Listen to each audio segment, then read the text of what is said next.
Good evening, my name is Herb and I'm an alcoholic. Hi, welcome to our 12 Traditions workshop.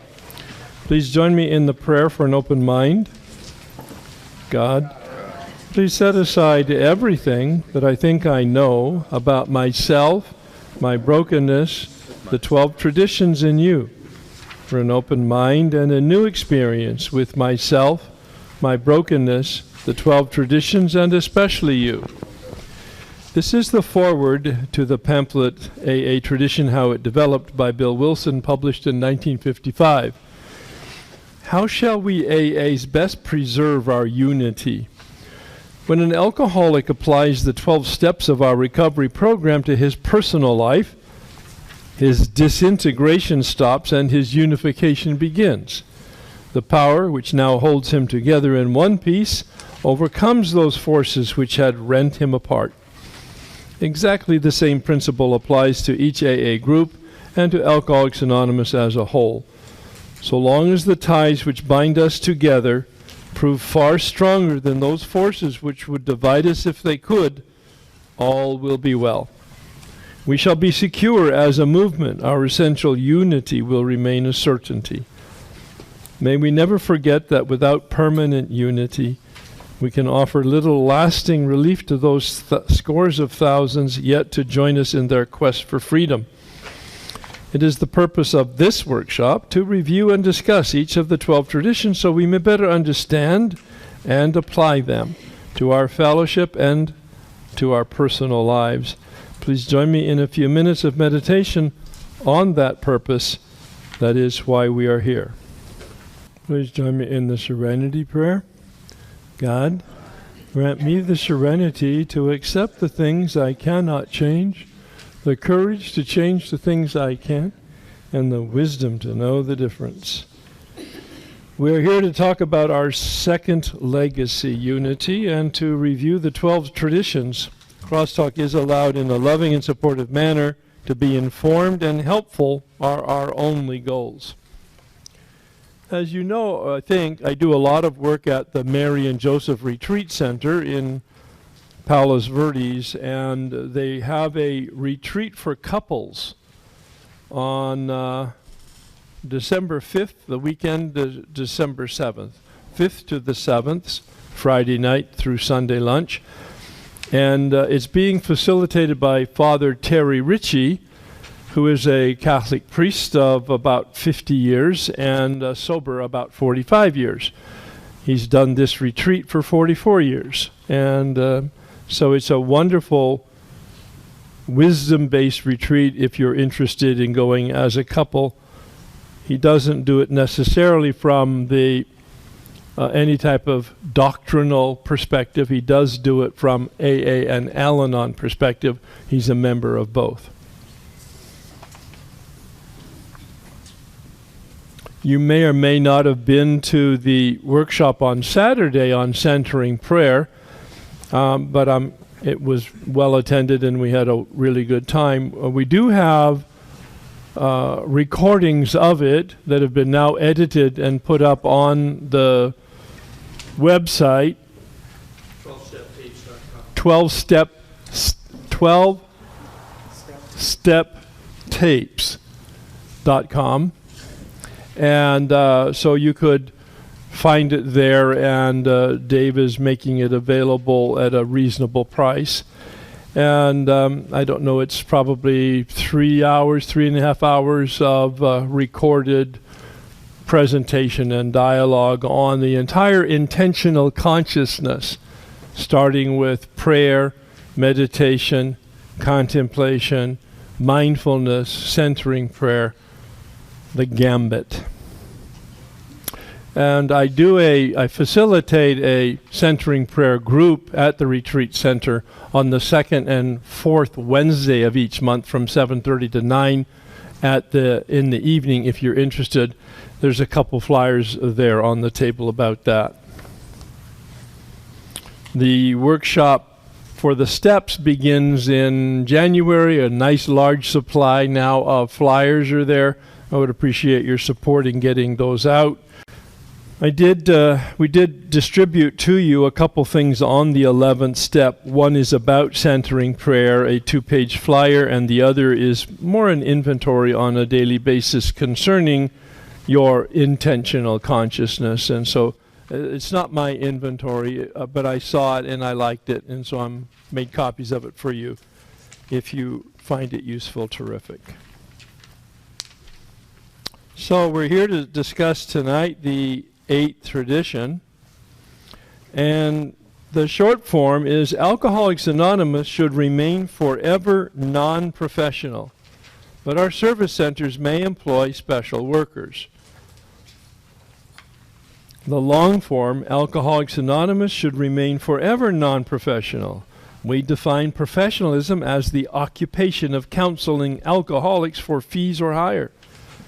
But we may employ alcoholics where they are going to perform those services for which we might otherwise have to engage non-alcoholics. Such services may be well recompensed, but our usual AA 12-step work is never to be paid for. That's really the theme of the 8th step. Professional, 12 tradition. The professional versus non-professional. The distinction is, are you paid or are you not paid? So a couple thoughts, reflections that came to me over the weekend as I was preparing my assignments. AA is a spiritual entity. Now, the tradition that we've been looking at said that the group was a spiritual entity and that the group had a spiritual message. The comments in the reading this weekend were that AA itself is a spiritual entity, not a business entity. So it's a big concept, macro concept. So the key question that we would want to ask ourselves, or perhaps in a dialogue with somebody else, am I doing 12-step work which is face-to-face with another alcoholic? Now, my experience and my fellowship is AA, and I'm an alcoholic. There are lots of people in this room that are not in AA, or if they are, they're not in. They're in another fellowship and a primary fellowship other than AA. So when I use the term AA or alcoholic, just translate into your own fellowship and your own addiction, so that I don't have to attempt to do the generic stuff. Am I doing the 12-step work face-to-face with another person in my fellowship? Or am I doing work that makes 12-step work possible or more effective? It's a key distinction, and we'll see it throughout the readings. Am I doing the work itself, or am I doing the work that makes the work possible? The first is non-professional. The second may very well and legitimately be professional and well paid for.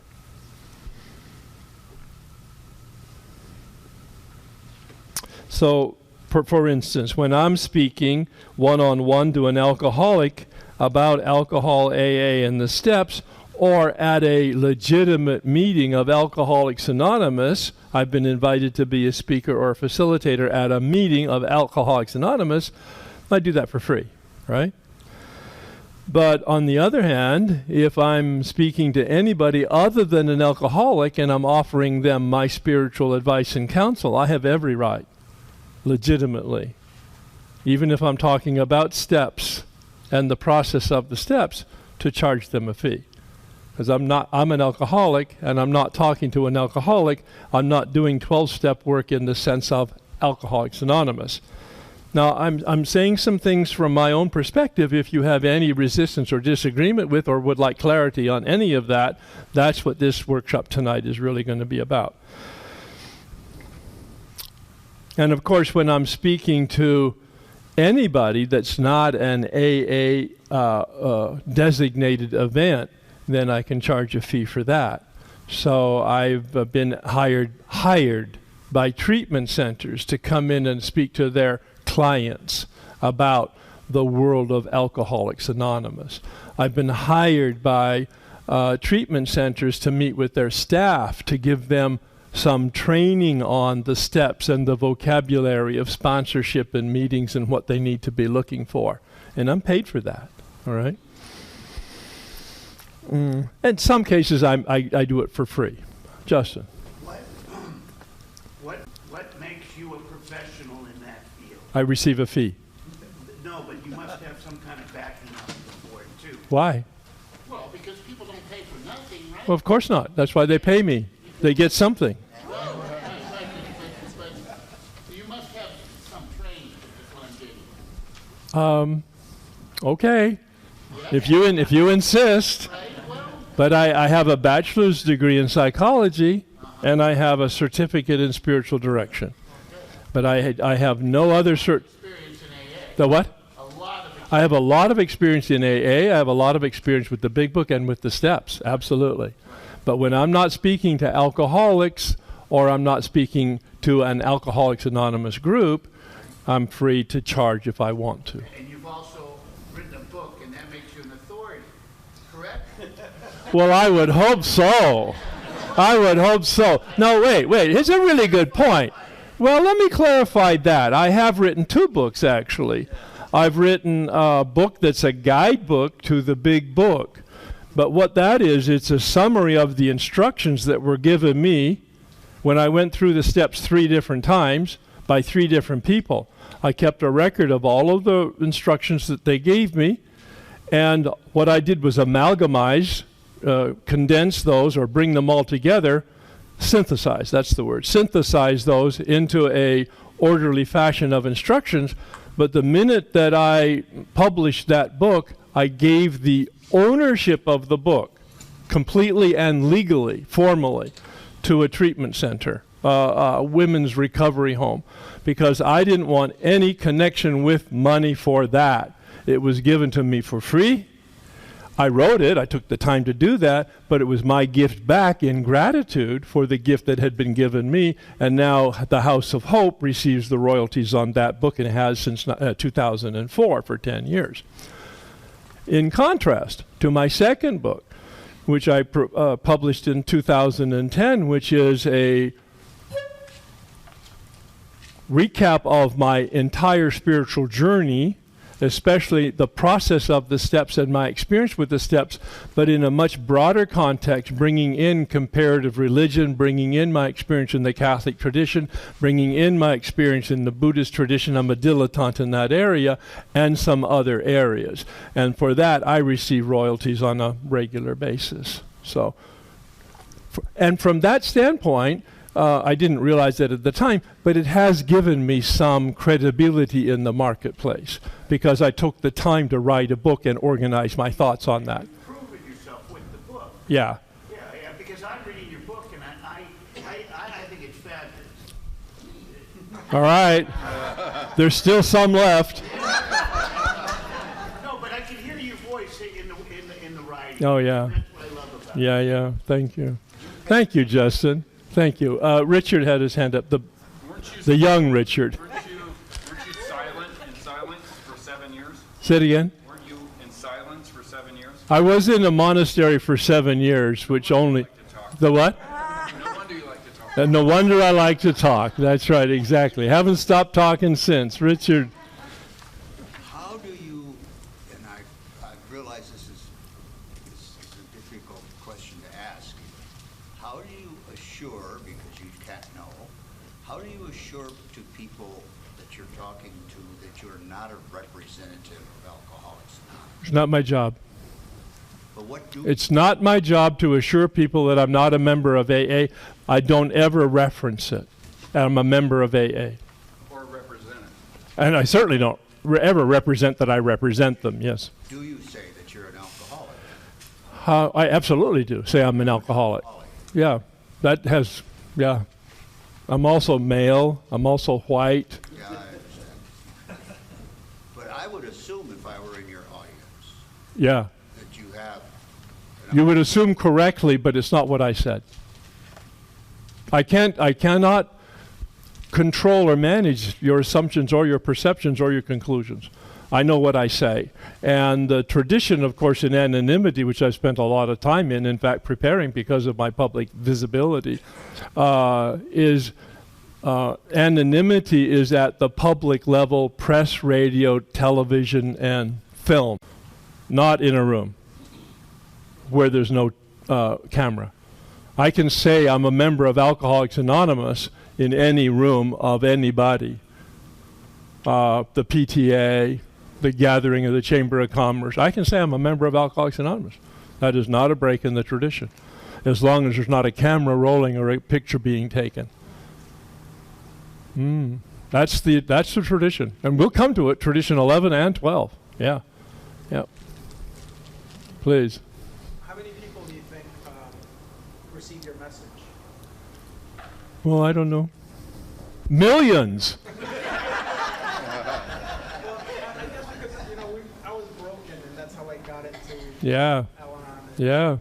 So Yeah. I'm just kind of curious, Well, I don't know. I try to be effective in delivering the message. I resisted getting a website for years because I was concerned about the anonymity part and also the ego part. And finally, you all literally convinced me that it would be a wonderful resource for people to be able to access some of the work. I don't charge for my work. It's downloadable, all right? And one of the reasons that I'm so connected to Dave here and the work that he does in terms of taping is that he makes the resources even more available.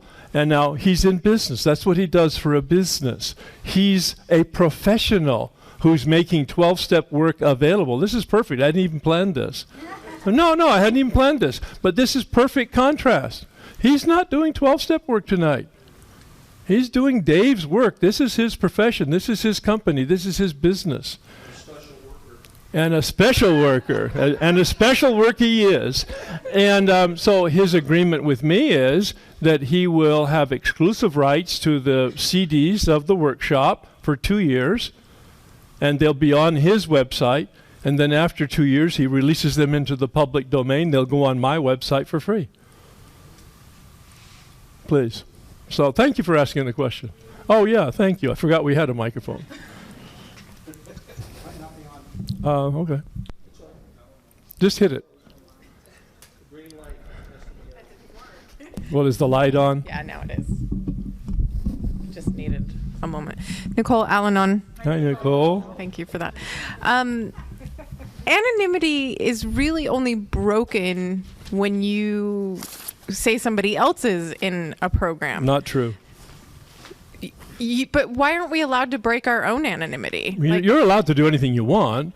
The But spirit of the tradition is to not reveal your membership in a 12-step program at the public level. That's what anonymity means. Okay.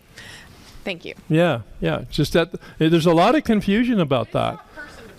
It's not person to person. It's and it's not first name or last name or initials. No, we'll get to that when we come to 11 and 12. I don't want to really have a discussion about anonymity tonight. Rob.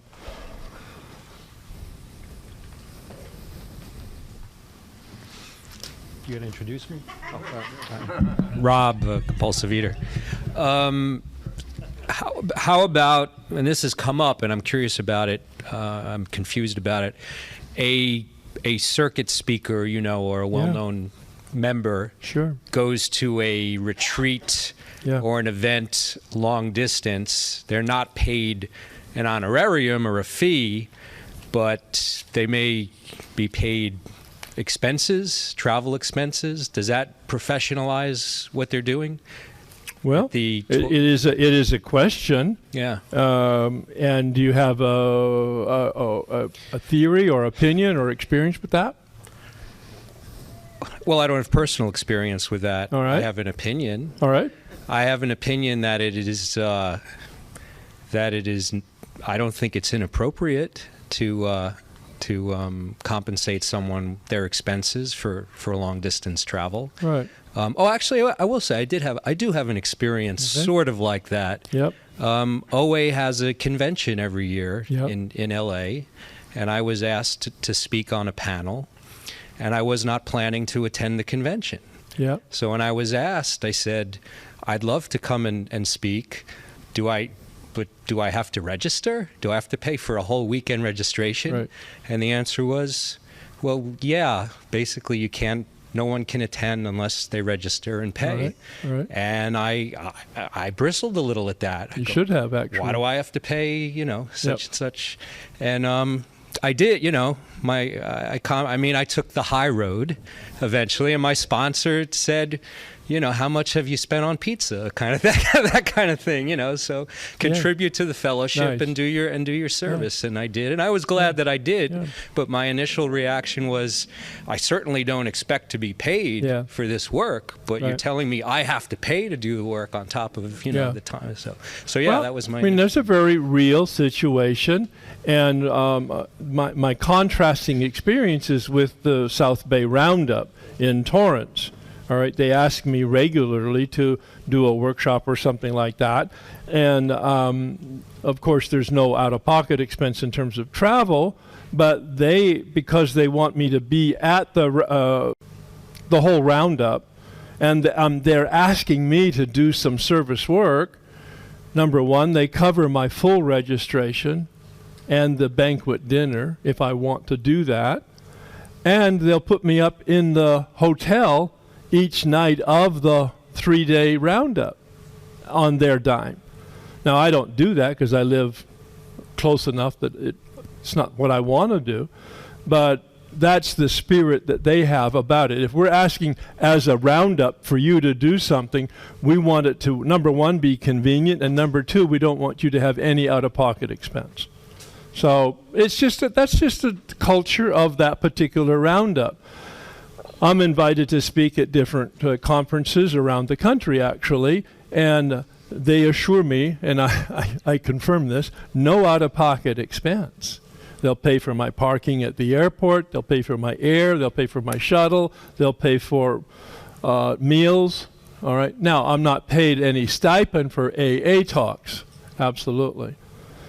Yeah, please, Dave. Yes, Dave, sex addict.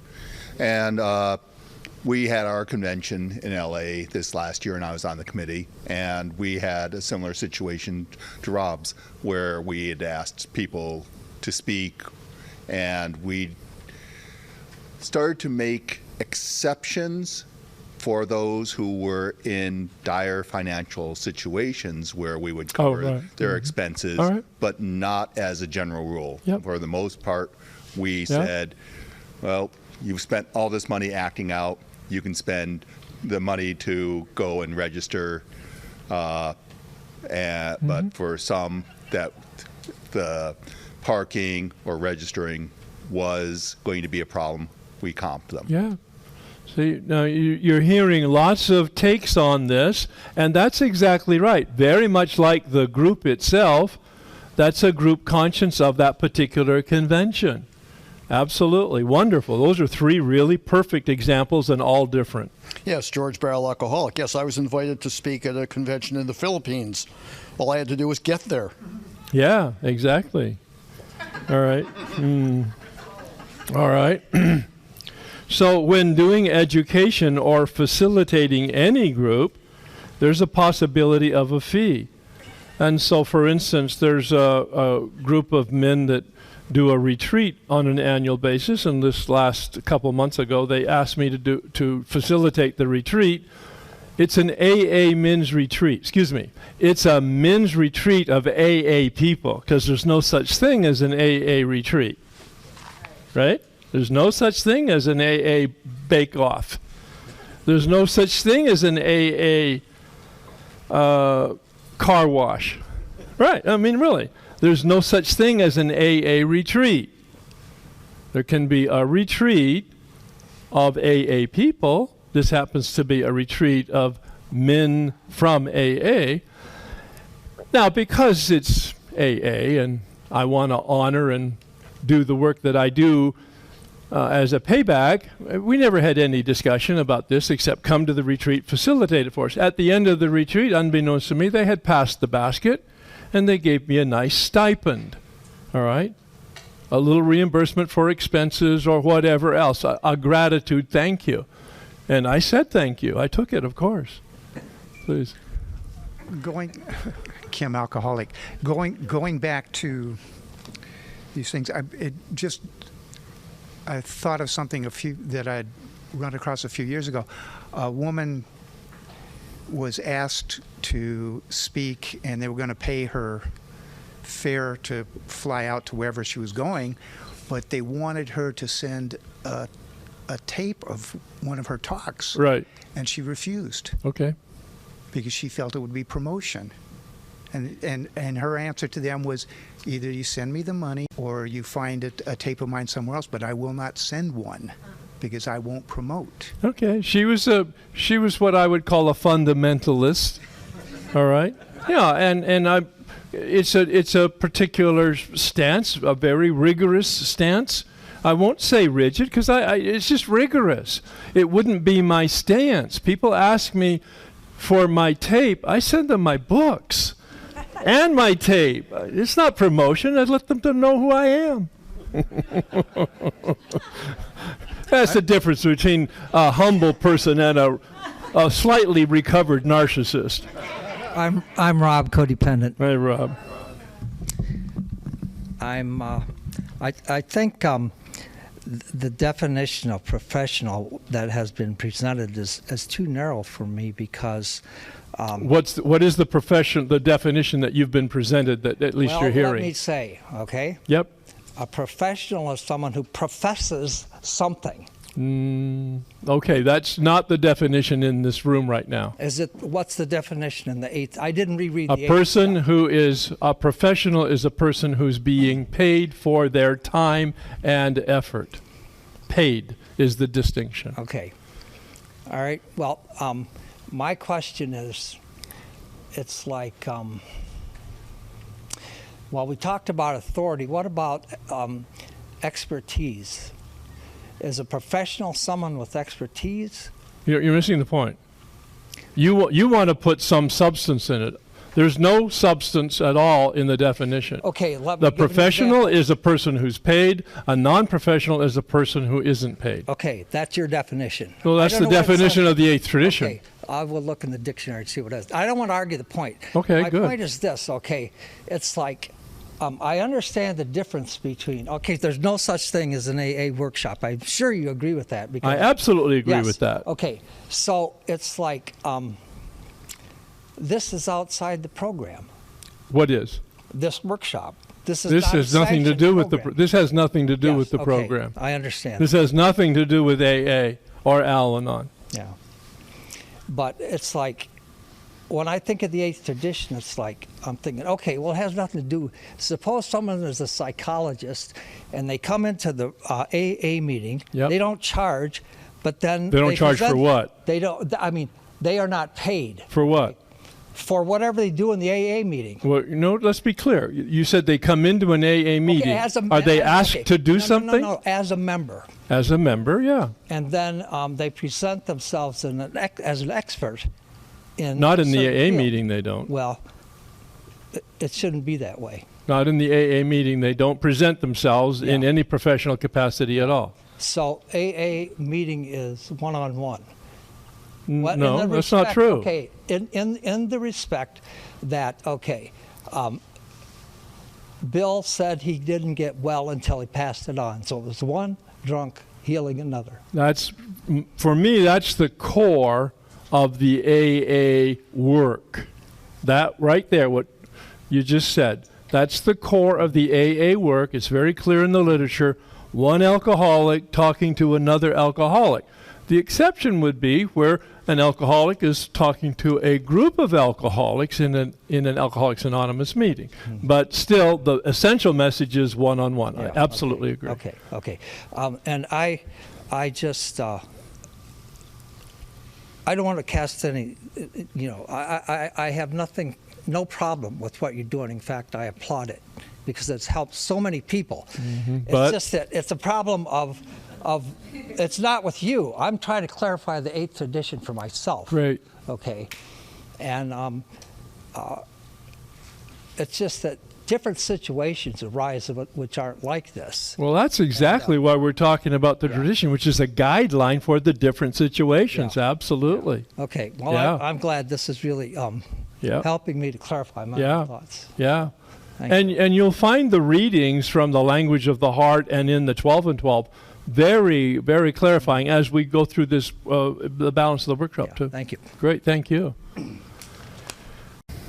So step 8. Step now, not tradition. I'm not misspeaking. Step 8, because we're comparing steps to the traditions. Step 8 is about willingness and about compassion, isn't it? To correct the harm that we've done. We make a list. Tradition 8, the spirit of it, is about willingness, certainly, and passion. In fact, in some of the literature I was reading, it talked about eager, and that with zeal.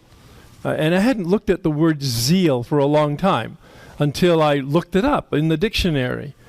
Zeal, effortless living, passionate living, warmly engaged, with ardor, coming from the Latin to burn. Dedication, devotion, and zest, coming from zeal, coming from the Greek, meaning eager. All right, and that's the whole idea behind the non-professional aspect of the Tradition 8, that we're so grateful and filled with gratitude for the gift that has been given us that we want to, at some level, give it back, pay it back, or pay it forward, as I think the movie said. So here's a couple questions, reflection questions that came to me as I was reading this material.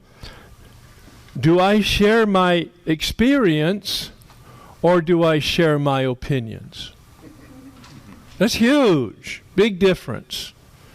Opinions have no place in an AA meeting, no place. Experience, that's what the big book says we share. Experience. Do I share my sickness or do I share my recovery? Because we share who we are by just being who we are. We've talked about that before. We're contagious. We're either sharing the positive or we're sharing the negative because we're sharing whoever we are. That a friend of mine, Richard Rohr, says we either transform it or we transmit it. Now I'll take it to a different level. We're always transmitting. We're always who we are is what we communicate. Big confrontation, big confrontation. So do I share my selflessness or do I share my selfishness? Or in another way, I said, do I share my selfishness or do I share myself? And I really like that. Am I sharing myself? All right? As healthfully as I can share it. And so this particular tradition, like all of the traditions, goes right back to the tradition 1, talking about the whole purpose of the traditions, which is to protect our unity. The unity of the singleness of purpose, the singleness of the message, the spirituality of the group, and the spirituality of the message. The Al-Anon literature has a couple phrases which we don't have in the AA literature. I think it came from Pathways, that's my note here. It says, we're a fellowship of equals. I mean, that's a really good phrase. Or we're a fellowship of mutual support. Again, just really all-inclusive with purpose.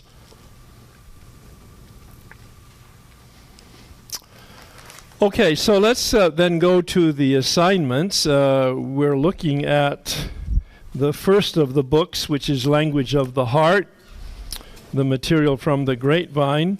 Tradition 8 is on page 86.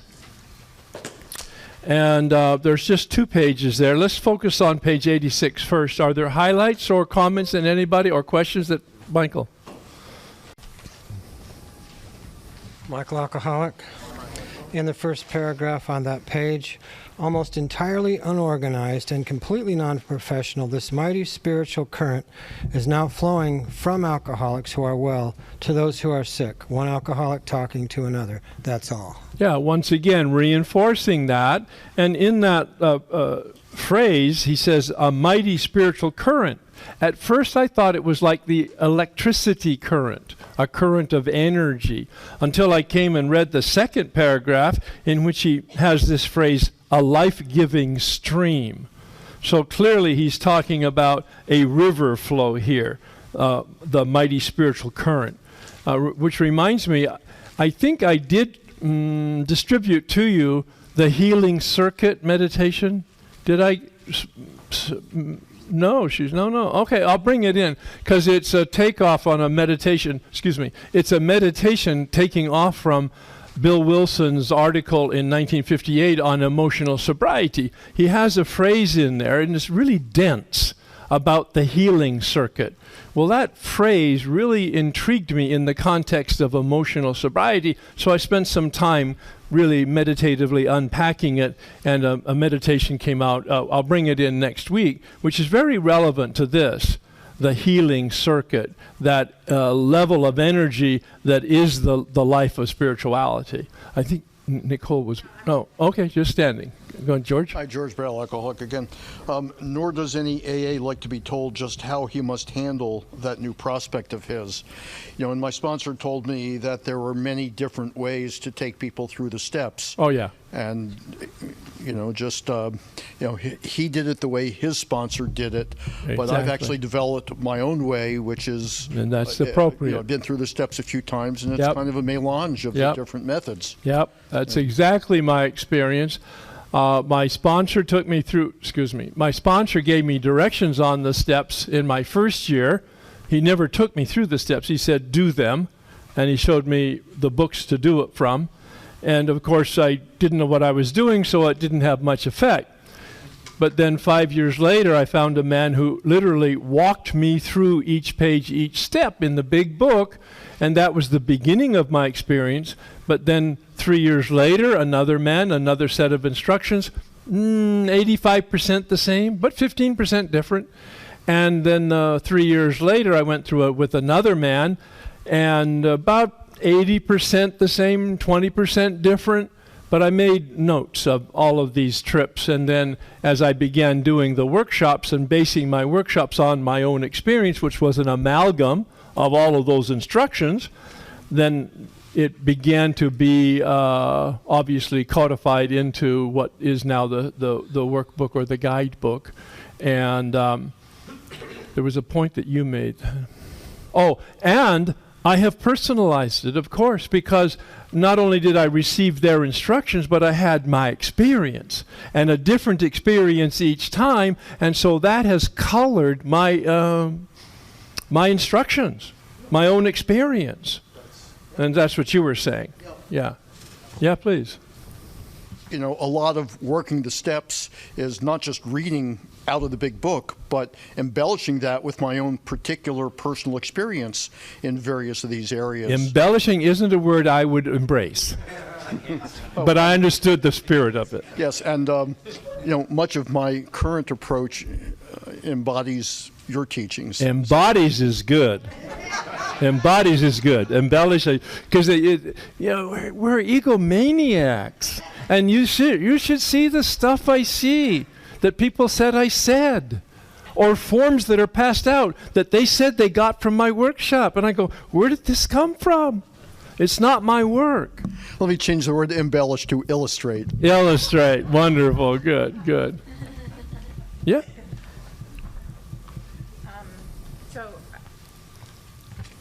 Nicole Al-Anon. I have a couple things. I actually had a really great experience with one of my sponsees recently that really brought the 8th step into light. As you know, she called me and I didn't have any experience where she needed the help. There we go. So all I did was help her find somebody she could talk to with experience. Yep. I don't know all the answers for her, but there's a whole fellowship of people. Absolutely. So that's one of the ways that I can see recovery in myself, is I don't have to have all the answers anymore. Yeah. I want them. Well, yeah. You want more answers and you get more answers, but we never have all the answers. So this is the second page. Yes, please. It says, now isn't this carrying our fears of professionalism rather far? If these fears ever got too strong, none but a saint or an incompetent could work for Alcoholics Anonymous. Right. Our supply of saints being quite small, we would certainly wind up with less competent workers than we need. Right. Now, I hear the stories about the letters that would be sent, and that was how an Al-Anon meeting would be held. All right. Via letters. Sponsoring happened via letters in the early days, and there was no phone communication. And it would take weeks for just one communication to happen. And so they were very dependent on the literature.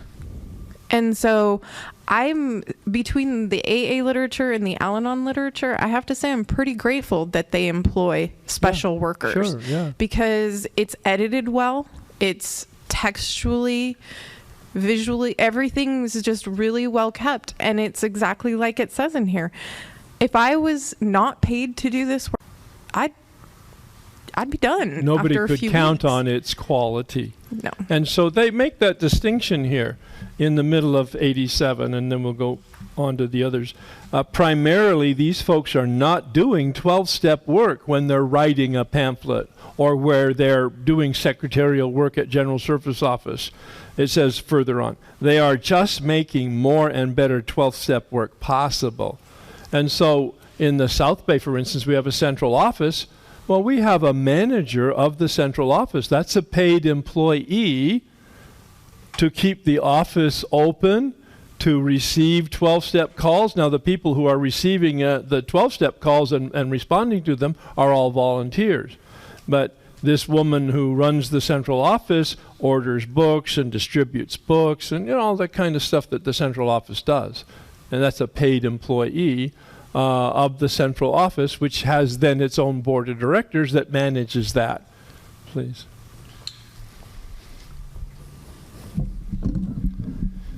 Dave, and I'm in 2 fellowships, and neither one of them is the literature done by professional. It's all done by literature committees that review, send out revisions for review by groups or people who are interested. So that's a different experience than I have. But I had a question on the 3rd paragraph, and they talk about paid intergroup secretaries. Now, our fellowship that's doesn't just what I have was that. mentioning. And I just was wondering how that works in other fellowships. So. Oh, and that's maybe the same vocabulary or nomenclature for the central office manager. That might be called an intergroup secretary. That would be the person who's running the intergroup, at least in my terminology. Okay, our intergroups, I guess, are much smaller, so we do not employ paid professionals for that. Well, we actually have one in the South Bay in Torrance, but we also have a much larger one in Los Angeles. There's one in the valley. And I didn't know that. There's one in the valley. Yeah. Okay. Great. All right. So let's go to the 12 and 12.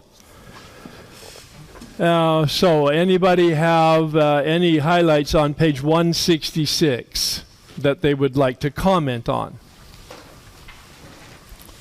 Right off the bat, it says, freely you have received, freely give. And that's really the spirit of the one-on-one that we talked about. And then almost no recovery from alcoholism has ever been brought about by the world's best professionals, whether medical or religious. That's totally my experience. Being in a monastery for 7 years, I did not change. Being in therapy for longer than that, but also studying in and getting a graduate education in psychology, that did not touch me. It did not change me. It was only when I came into the rooms of AA and stayed around long enough to be able to hear something that I began to then do some work and change. Let's see. Our singleness of purpose will be defeated by professionalism, and what they mean is charging for the AA work. Almost from the beginning, we have been positive that face-to-face work with the alcoholic who suffers could be based only on the desire to help and be helped. This is the work of the 12th step. I'm kind of combining a couple things.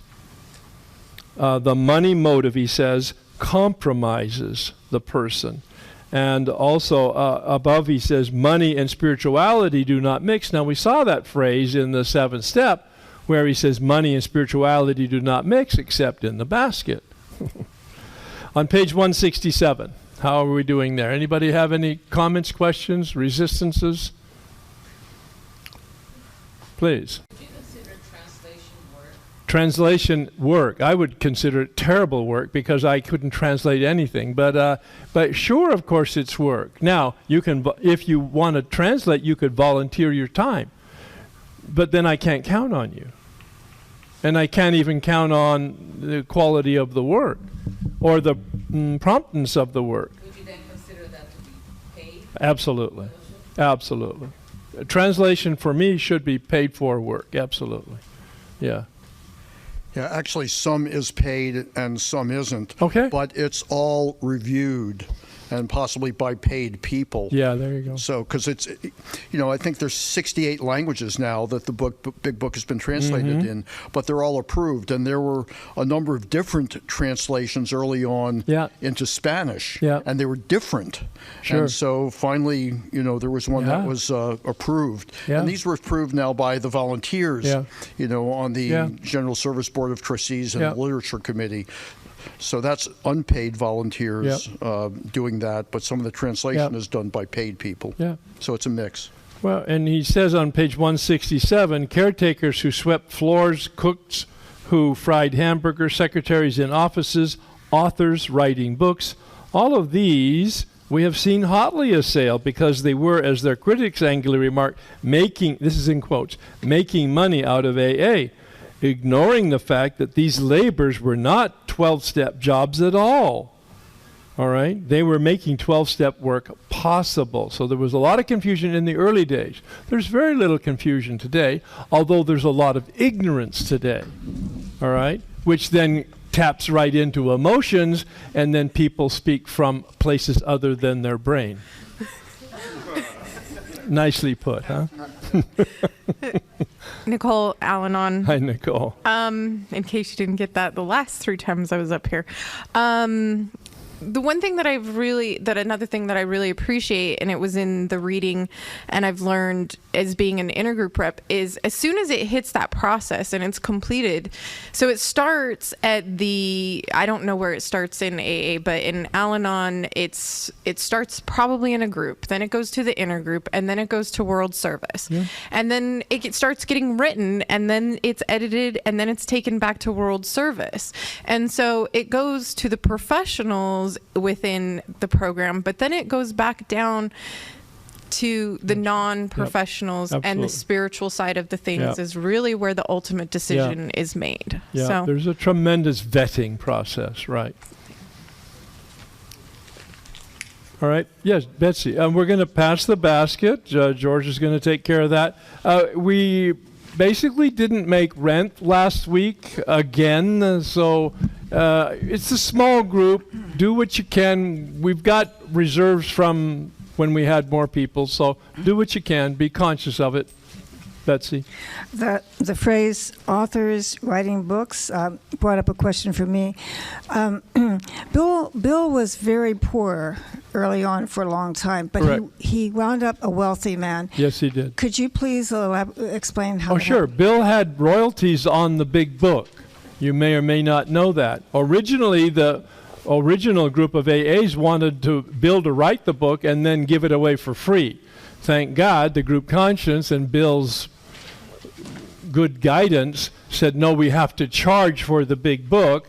And they charged $3.50, which in those days was a lot of money. And he had a contract which developed, I believe, over time. I'm not sure the exact history, where he got royalties on the big book and was able also to pass that on to Lois after his death. And I believe at this point there are no more royalties paid to anybody on the big book, but Bill had a percentage of the royalties being paid to somebody who had helped him with the big book preparation process. And of course, I think Bill was instrumental in writing the AA Comes of Age, Dr. Bob and the Good Old Timers, the 12 and 12. He got royalties on all of those books. And so he ended up being a multimillionaire, as did his family at the end. And now I believe all of the royalties from all of the works go directly into AA General Service. Please. Just a quick piece of information, that 3 cents is worth about $60 today.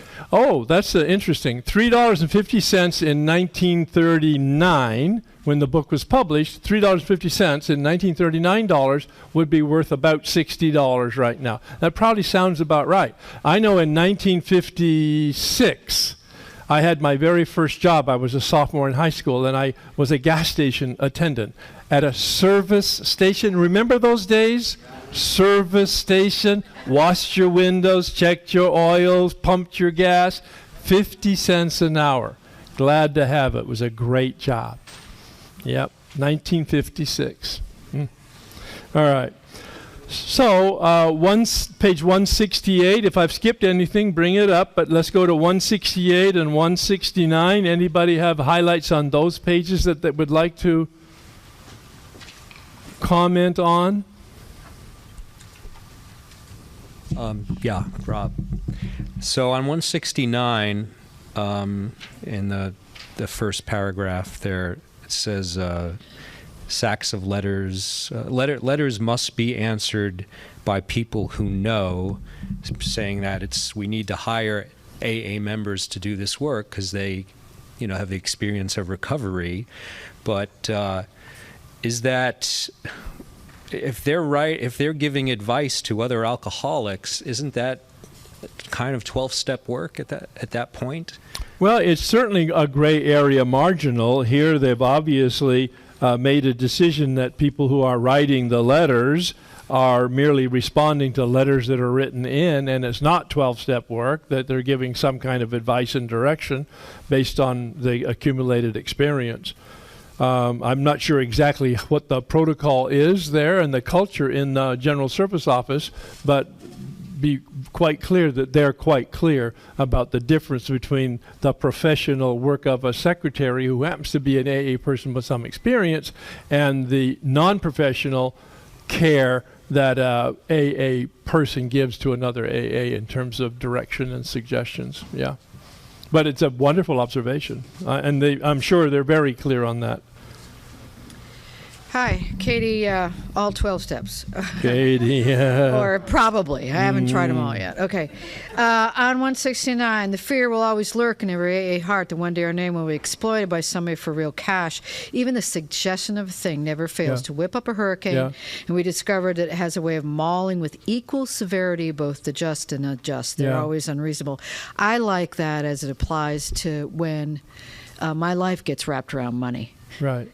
Most everybody's does. Yeah, because when it does, it doesn't matter if you're involved with me or not. I'll be cranky. Yeah. And I just wanted to say, the difference between the definition of professional meant something to me when I thought of sports. You're paid if you're a professional, and you can't play an amateur sports. Right. And I want to always be an amateur in the 12 steps because then it's really only about my experience, and I have to learn every single time something more. I'm not in a competition. And if you're an amateur and you're playing at college ball, it's really inappropriate for you to be driving that gift of the BMW. Yeah. All right. Yeah.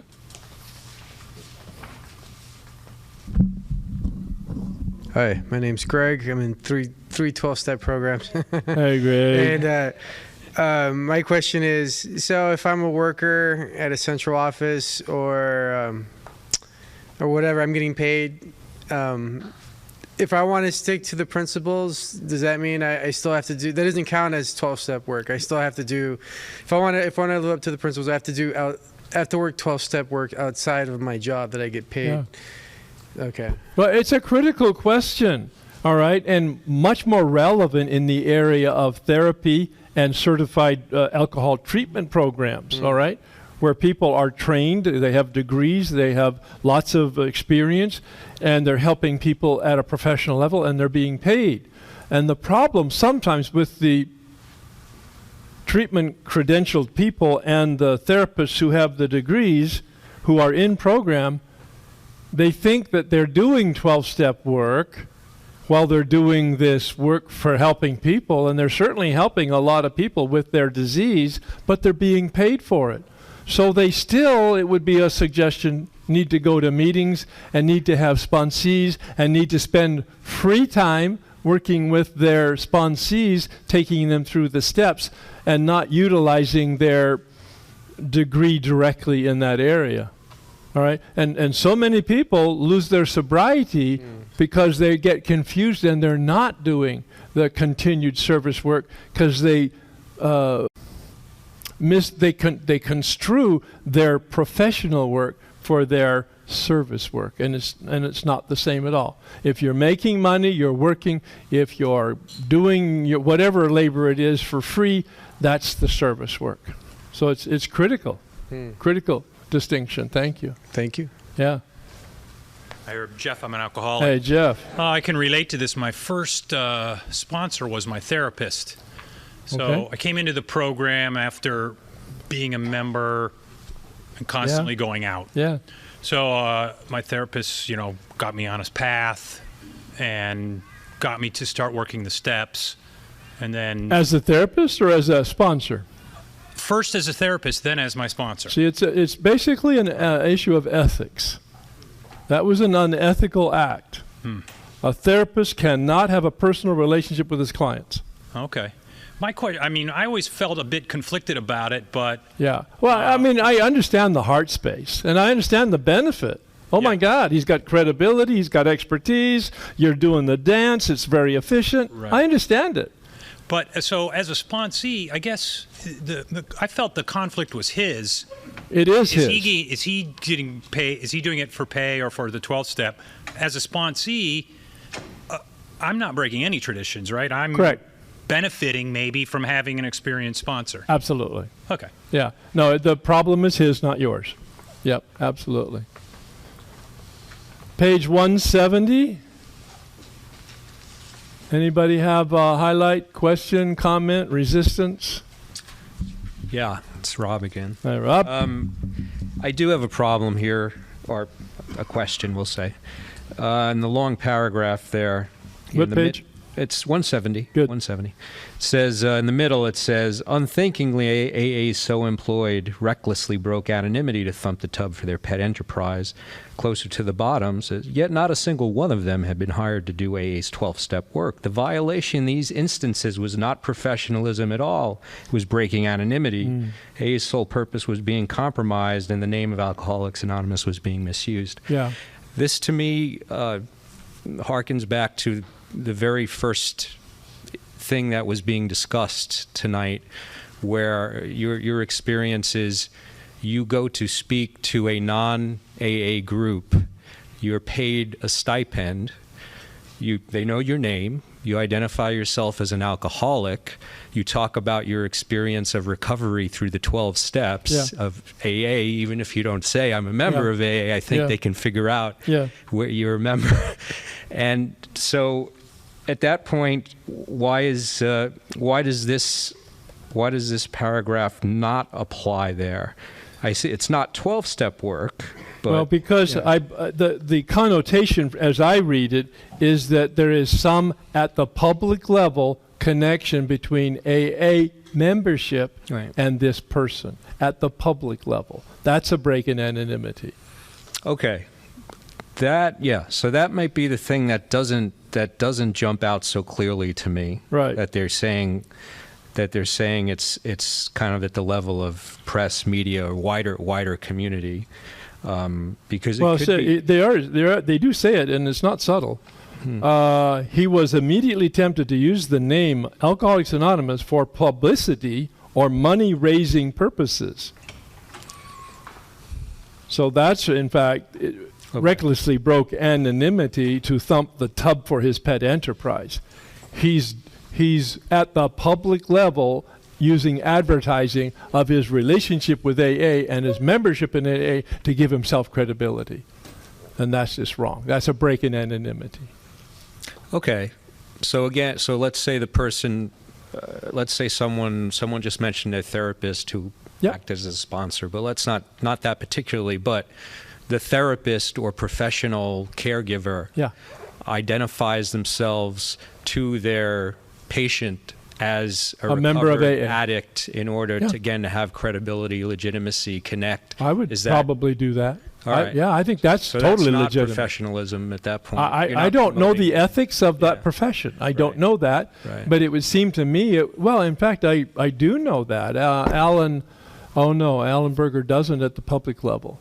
Okay. But he's, Dr. Berger, he very clearly tells people that he's 43 years sober in Alcoholics Anonymous on a personal level, because that gives him a whole level of credibility.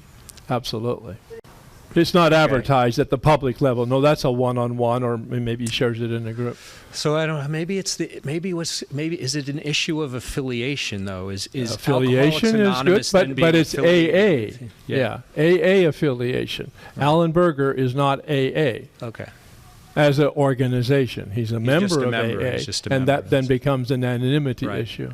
Okay, so you can share that you're a member with pretty much anyone you want, as long as it's not at the public. No, you can. Right. You can share your membership in AA any place in the world. I could go to Congress and do it, as long as there's not a photographer in there or is being recorded.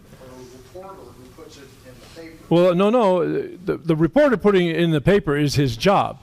Oh, I see what you're saying. As long as the reporter would agree that he's not going to put it in the paper. Yes, I agree. Yeah, at the AA events, which are open to the public, they make a statement at the beginning that please respect your anonymity. And, they specifically go over the anonymity principle and ask that names and photos not be published. Yeah. Dave? What about the author that in their book blurb says, 22 years sober from whatever? Do they break anonymity because you say, well, they're sober from alcohol, they must be in AA or something like that? But that's a conclusion, not an advertising. But if they said they were 20 years sober in AA, that would be a violation? That would be a violation. Now, that's a pretty, that's a fine hair, isn't it? Right. Yeah. Yeah. And anybody who would read my book, even though I don't mention I'm a member of Alcoholics Anonymous, I mean, they would have to be pretty dense not to know that.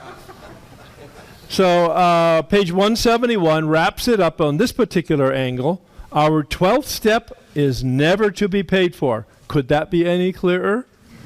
But those who labor in service for us are worthy of their hire. I just love that. The 12-step work, never to be paid for. The service to support and enable 12-step work can be paid for. Doesn't mean it has to be paid for, but can be. Yeah, there's a spiritual axiom that we need to give it away to keep it. Yeah. Not sell it to keep it. Yeah, give it away to keep it. It doesn't make any sense. It's that paradox that we experience. You can't give what you don't have, and to the extent that you have it, you can keep it if you give it away. What? Milton Al-Anon. Why was there such a big thing about anonymity back then? For two reasons. The first reason was that there was such a small group of people that were managing the office, they didn't want to be overwhelmed. And number two, there was such a stigma in society that they didn't want to be associated with those people. All right? That was the original. And then once Bill Wilson studied the Washingtonians, which had risen to incredible heights in 4 years, 400,000 people or 300 or 400,000 people in 4 years. And there's Bill Wilson in 4 years with 100 people, and that's a stretch. All right? And the Washingtonians had disappeared in 10 years. They were gone. So much so that Bill never even heard of them 100 years later. All right? He did not want to happen to AA what had happened to them, and one of the major reasons they blew up, the Washingtonians, is that they began self-promotion. They began looking for the headlines. They began because they thought it would be good for their business, for their cause. And that kind of egomania, which is somewhat foreign to alcoholics, Right. Yeah. Would be the death of us, literally.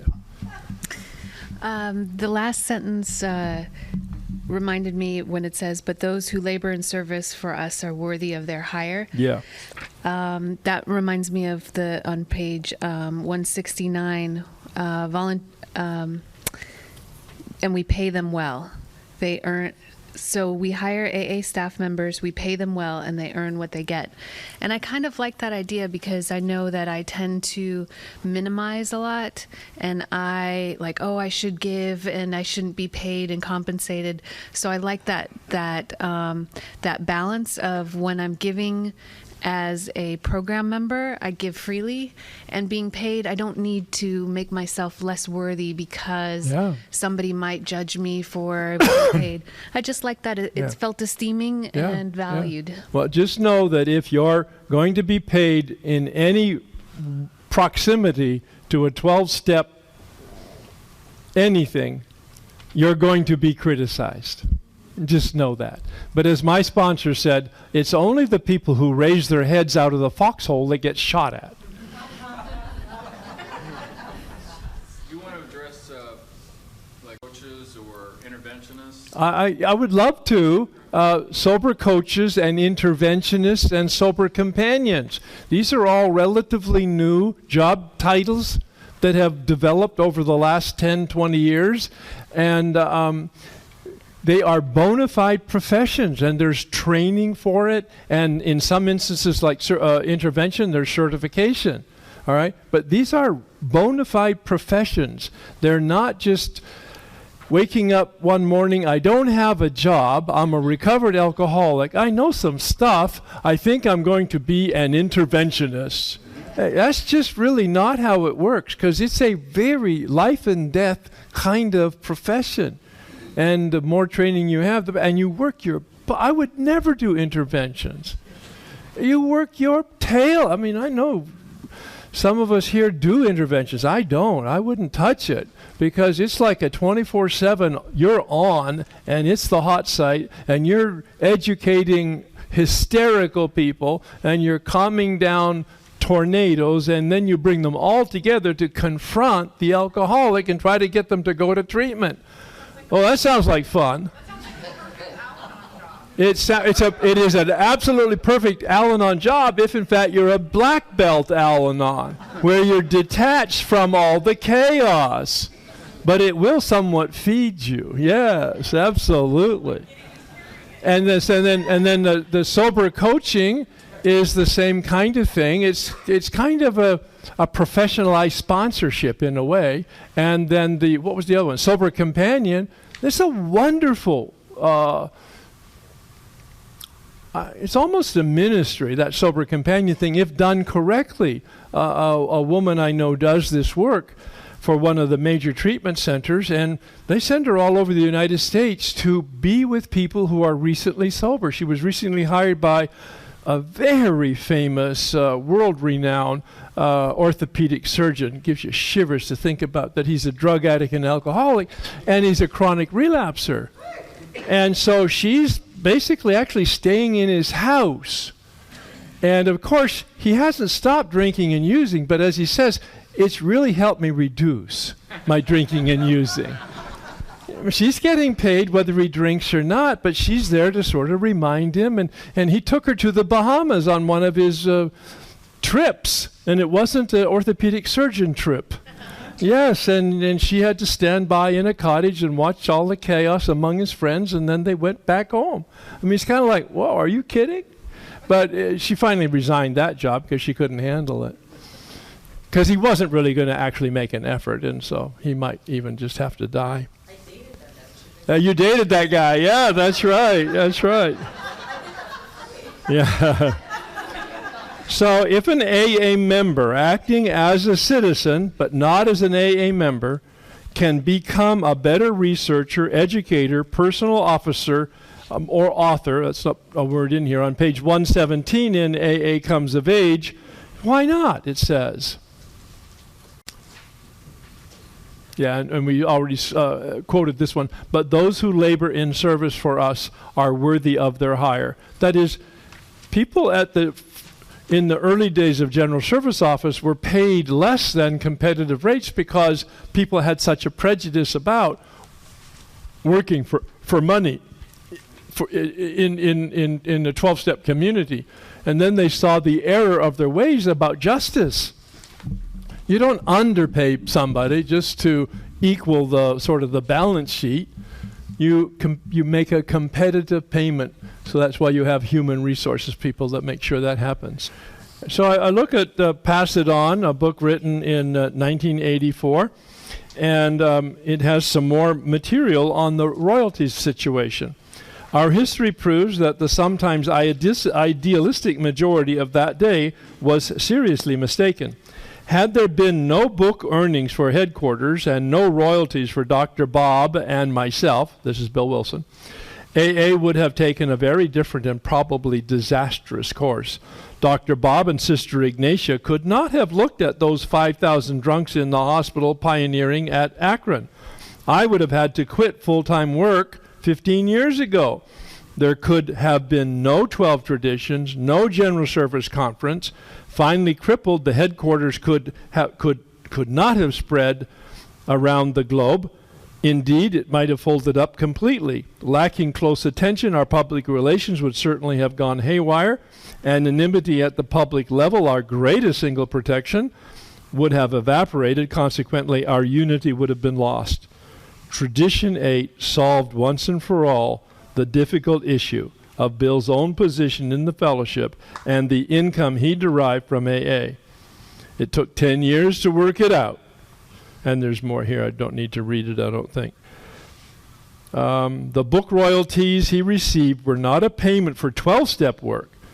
They were payment for special services. But the money nonetheless freed his time to do the 12-step work that he unceasingly did. Tradition 8 also made acceptable the proper compensation in years to come of special workers. AA was becoming an institution as well as a publisher of its own literature. Functional and important lessons were culled from the aftertaste, bitter and sweet, of experience. A little poetic there, Billy. Of course, and that was the magic moment, wasn't it, when Bill and Bob were meeting. Bob was not going to give this guy from New York any time at all. But when Bill began talking about his experience with alcohol, Bob, for the very first time, heard somebody he could identify with. And Bill wasn't asking for money, all right? He had asked for the time because it was good for Bill. And Henrietta, who had organized it, Cyberling, she knew that from the Oxford Group Principles. And Bob knew that, too, from the Oxford Group Principles. All right. So let's go then to the questions.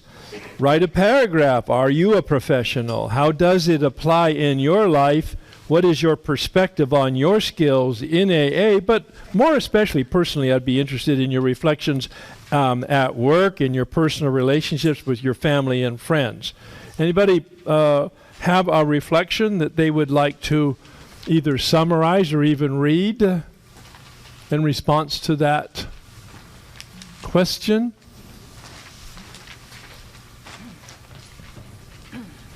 I don't know why I'm feeling like talking a lot tonight. It occurred to me because I would never have put together professionalism and my relationship with my family. Mm-hmm. It just wouldn't have ever connected. But it occurred to me that it wouldn't hurt to extend to my family and friends the level of care and concentration and thoroughness that I bring to work. Yeah.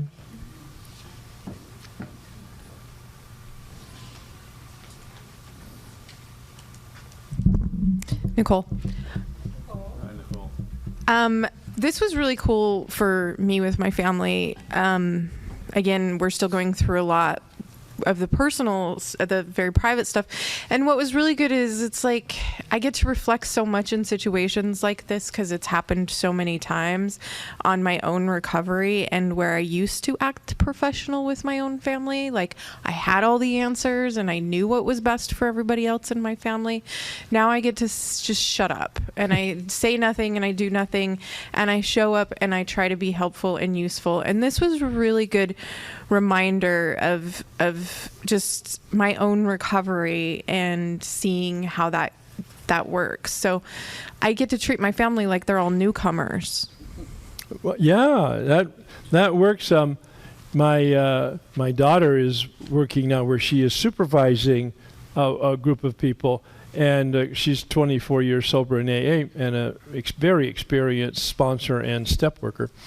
And she says, I really broke the code with my subordinates. I treat them all as newcomers. There's a lot of compassion that comes with that.